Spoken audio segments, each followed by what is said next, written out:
ഇപ്പോൾ നമ്മുടെ എം ലിജു നമ്മോടൊപ്പം ചെയ്തു. ശ്രീ എം ലിജു, അപകടം സംബന്ധിച്ച് ഇവരാരാണ്, അപകടത്തിൽപ്പെട്ടവരാരെന്ന വിവരങ്ങൾ ഈ ഘട്ടത്തിൽ ലഭിച്ചിട്ടുണ്ടോ? നമുക്ക് ലഭിക്കുന്ന വിവരം ഇവർ ആലപ്പുഴ മെഡിക്കൽ കോളേജിലെ 1ാം വർഷ മെഡിക്കൽ വിദ്യാർത്ഥികളാണ്. ലക്ഷദ്വീപ് സ്വദേശികളും കണ്ണൂർ സ്വദേശികളും ചേർത്തല സ്വദേശികളും ആ അപകടത്തിലുണ്ട് എന്നാണ് ഇപ്പോൾ മെഡിക്കൽ കോളേജിലുള്ള നമ്മുടെ സഹപ്രവർത്തകർ പറയുന്നത്.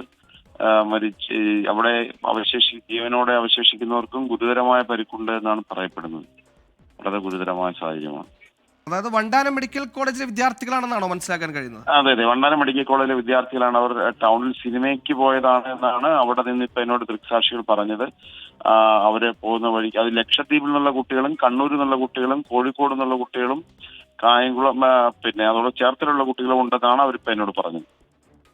ഏഴുപേരും ഏത് വർഷ വിദ്യാർത്ഥികളാണെന്ന് നമുക്ക് ഒന്നാം വർഷ വിദ്യാർത്ഥികളാണെന്നാണ് പറഞ്ഞത്. ഈ അപകടം എങ്ങനെ ഉണ്ടായെന്നാണ് മനസ്സിലാക്കാൻ കഴിയുന്നത്? റോഡിൽ നിന്ന് അതറിയാൻ സാധിക്കുന്നില്ല. പക്ഷെ ഇപ്പൊ മെഡിക്കൽ കോളേജിലുള്ള ആളുകളാണ് ഇൻഫോം ചെയ്തത്. കുട്ടികളുടെ വിവരം അന്വേഷിച്ചപ്പോൾ ഇങ്ങനെ ഇവരുടെ പശ്ചാത്തലം ഇതാണ്, അത് അവർ ഇന്ന പ്രദേശങ്ങളിൽ നിന്നുള്ളവരാണെന്നുള്ള പ്രാഥമിക വിവരമാണ് ലഭിക്കുന്നത്. ശ്രീ എം ലിജു, ഈ 3 പേർ ചികിത്സയിലാണെന്ന് മനസ്സിലാക്കുന്നു, പരിക്കുണ്ടെന്ന് മനസ്സിലാക്കി. ഇവരുടെ ആരോഗ്യനില നല്ല പരിക്കുണ്ട്, അവർക്കും വളരെ നല്ല പരിക്കുണ്ട് എന്നാണ് മെഡിക്കൽ കോളേജിലുള്ള ആളുകൾ ഇപ്പോൾ എന്നോട് പറഞ്ഞത്. വണ്ടാനം മെഡിക്കൽ കോളേജിൽ അവരുടെ ചികിത്സ തുടരുകയാണ് എന്നാണ് പറഞ്ഞത്. ഓക്കെ, ശ്രീ എം ലിജു ഈ ഘട്ടത്തിൽ പ്രതികരിച്ചതിന്.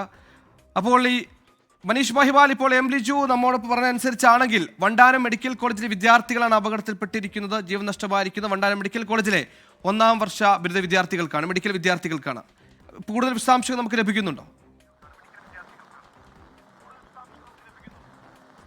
സുഹേൽ, ഇപ്പോൾ നമുക്ക് ലഭ്യമായിട്ടുള്ള വിവരം ആലപ്പുഴ വണ്ടാനം മെഡിക്കൽ കോളേജിലെ 1ാം വർഷ വിദ്യാർത്ഥികളായിരുന്നു ഈ വാഹനത്തിൽ ഉണ്ടായിരുന്നത്. പക്ഷേ മുഴുവൻ പേരും, ഒപ്പം തന്നെ ഈ 4 പേർ മരിച്ചിട്ടുണ്ട്. ഈ 4 പേരും വണ്ടാനം മെഡിക്കൽ കോളേജിൽ ഉണ്ടായിരുന്നവരാണോ എന്നടക്കമുള്ള കാര്യങ്ങൾ ലഭ്യമായിട്ടുണ്ട്. ഇവിടെ ഉണ്ടായിരുന്ന അടക്കമുള്ള ആളുകളുടെ വിവരങ്ങൾ നമുക്ക് തേടേണ്ടതുണ്ട്. ഞാൻ ആ സമയത്ത് അവിടെ ഉണ്ടായിരുന്ന ആളാണ്. ഈ പുറത്തേക്ക്, അതായത് കാറിൽ നിന്നും ഇവരെ പുറത്തേക്ക് എടുക്കാൻ ഏറെ നേരം പണിപ്പെട്ടു. നമുക്ക് ദൃശ്യങ്ങൾ കാണാം. അതായത് ഈ സാധാരണ രീതിയിലുള്ള ഒരു അപകടമല്ല. കാറിന്റെ ഈ KSRTC ബസ്സാണ് പിൻഭാഗത്ത് കാണുന്നത്. ഈ കാറിന്റെ മധ്യഭാഗം KSRTC ബസ്സിന്റെ മുൻപിലേക്ക് ചെന്ന് ഇടിക്കുകയായിരുന്നു. അങ്ങനെ ആകെ തകർന്നുപോയി.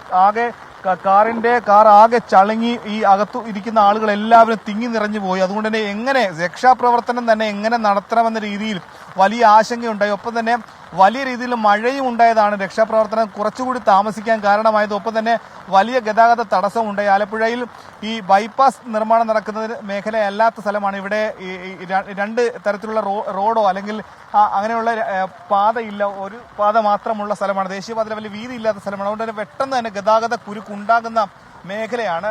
ഇനി ഈ അപകടം ഉണ്ടായ സമയത്ത് ഇവിടെ ഉണ്ടായിരുന്ന ആളുകളോട് കൂടി നമുക്ക് അത്തരം വിവരങ്ങൾ തേടേണ്ടതുണ്ട്. ആദ്യം കണ്ട ആളാണ്.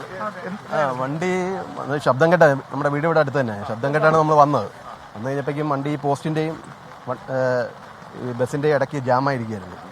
അപ്പോൾ ഒന്നും ചെയ്യാൻ പറ്റത്തില്ലായിരുന്നു, പുറത്തോട്ട് എടുക്കാൻ പോലും പറ്റത്തില്ലായിരുന്നു. ഉടനെ ഞങ്ങൾ ഫയർഫോഴ്സിനെ വിളിച്ചു നാട്ടുകാരെല്ലാം കൂടെ കൂടി. പിന്നെ ഈ ബസ് ജാമായിരിക്കുന്നതുകൊണ്ടൊന്നും ചെയ്യാൻ പറ്റില്ല.